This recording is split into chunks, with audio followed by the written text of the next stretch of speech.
afforded comfort to the victim already dead. They had come to the descent lift. As it carried them swiftly downward, Anderton said, "You've probably grasped the basic legalistic drawback to pre-crime methodology. We're taking in individuals who have broken no law." "But they surely will," Whitwer affirmed with conviction. "Happily they don't, because we get them first before they can commit an act of violence. So the commission of the crime itself is absolute metaphysics. We claim they're culpable. They, on the other hand, eternally claim they're innocent. And in a sense, they are innocent."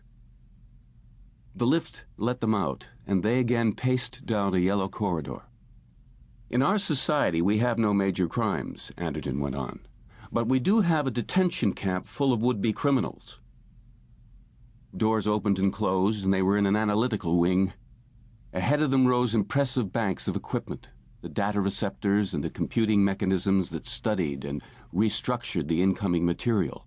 And beyond the machinery sat the three precogs, almost lost to view in the maze of wiring. "There they are," Anderton said dryly. "What do you think of them?" In the gloomy half-darkness, the three idiots sat babbling. Every incoherent utterance, every random syllable was analyzed, compared, reassembled in the form of visual symbols, transcribed on conventional punch cards and ejected into various coded slots. All day long the idiots babbled, imprisoned in their special high-backed chairs, held in one rigid position by metal bands and bundles of wiring, clamps. Their physical needs were taken care of automatically. They had no spiritual needs. Vegetable-like, they muttered and dozed and existed. Their minds were dull, confused, lost in shadows. But not the shadows of today. The three gibbering, fumbling creatures with their enlarged heads and wasted bodies were contemplating the future. The analytical machinery was recording prophecies, and as the three precog idiots talked, the machinery carefully listened. For the first time, Whitwer's face lost its breezy confidence. A sick, dismayed expression crept into his eyes, a mixture of shame and moral shock. "It's not pleasant," he murmured.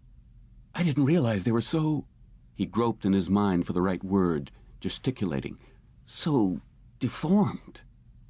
"Deformed and retarded," Anderton instantly agreed, "especially the girl there.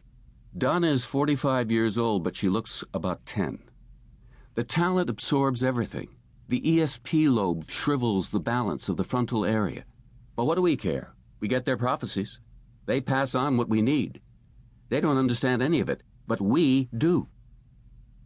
Subdued, Whitwer crossed the room to the machinery.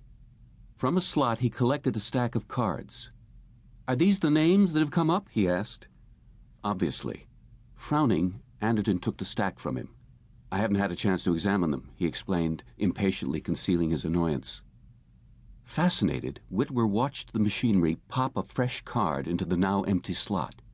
It was followed by a second and a third.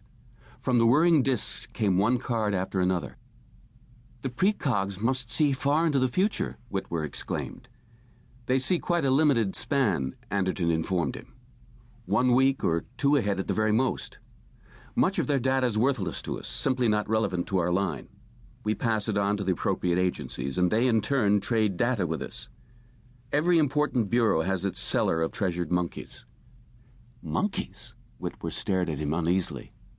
"Oh, yes, I understand. See no evil, speak no evil, etc."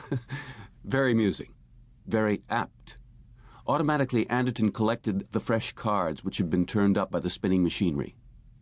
"Some of these names will be totally discarded, and most of the remainder record petty crimes, thefts, income tax evasion, assault, extortion. As I'm sure you know, pre-crime has cut down felonies by 99.8%.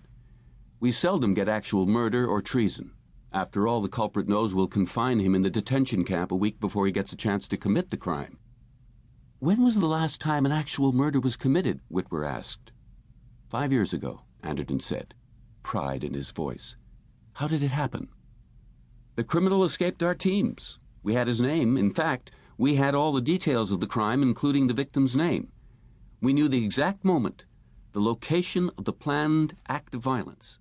But in spite of us, he was able to carry it out," Anderton shrugged. "After all, we can't get all of them."